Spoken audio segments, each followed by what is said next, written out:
الحمدللہ رب العالمین، الصلاة والسلام علی اشرف الانبیاء والمرسلین وعلی آلہ وصحبہ اجمعین، اما بعد فاعوذ باللہ من الشیطان الرجیم، بسم اللہ الرحمن الرحیم۔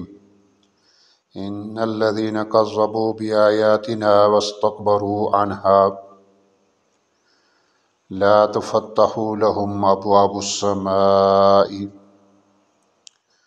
ولا يدخلون الجنة حتى يلج الجمال في السم الحياة وكذلك نجزي المجرمين۔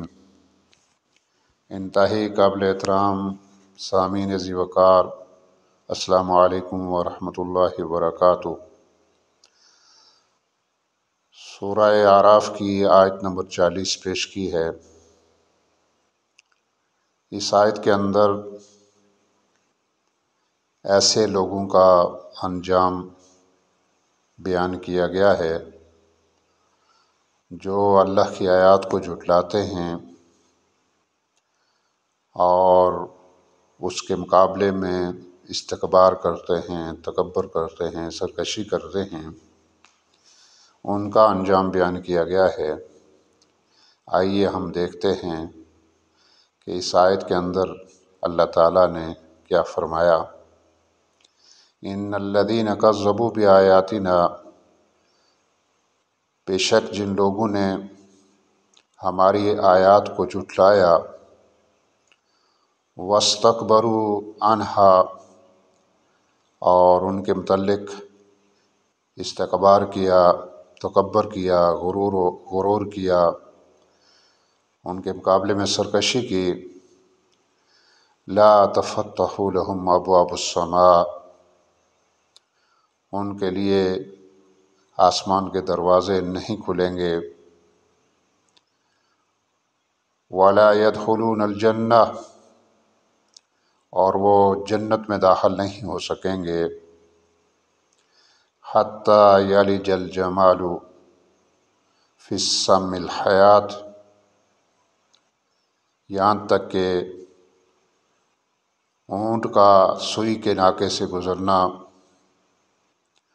وَكَذَلِكَ نَجْزِي الْمُجْرِمِينَ، ہم مجرموں کو ایسے ہی بدلہ دیتے ہیں۔ اس آیت کے اندر ایسے لوگ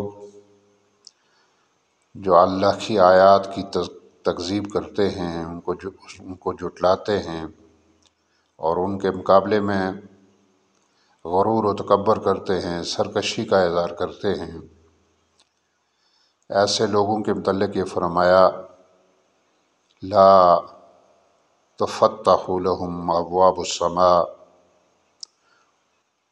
ان کے لیے آسمان کے دروازے نہیں کھولے جائیں گے۔ پھر فرمایا کہ لا يدخلون الجنہ، وہ جنت میں داخل نہیں ہو سکیں گے، اور جنت میں داخلہ ان کا اتنا ہی ناممکن ہوگا جس طرح سوئی کے ناکے سے اونٹ کا گزرنا ناممکن ہے، یعنی جس طرح سوئی کا ناکہ اتنا کھلا نہیں ہو سکتا کہ اس سے اونٹ گزر جائے، یا اونٹ اتنا چھوٹا نہیں ہو سکتا کہ وہ سوئی کے ناکے سے گزر جائے، جس طرح یہ ناممکن ہے، اسی طرح ان کا جنت میں داخلہ ناممکن ہوگا۔ وَكَذَلِكَ نَجْزِي الْمُجْرِمِينَ، ہم مجرموں کو ایسا ہی بدلہ دیتے ہیں۔ اللہ سے دعا ہے کہ اللہ تعالی ہمیں اللہ کی آیات کی تکذیب سے محفوظ فرمائے، اور اللہ کی آیات کو سن کر، ان کو سمجھ کر ان پر عمل کرنے کی ہمت و توفیق عطا فرمائے۔ وآخر دعوانا ان الحمد للہ رب العالمین۔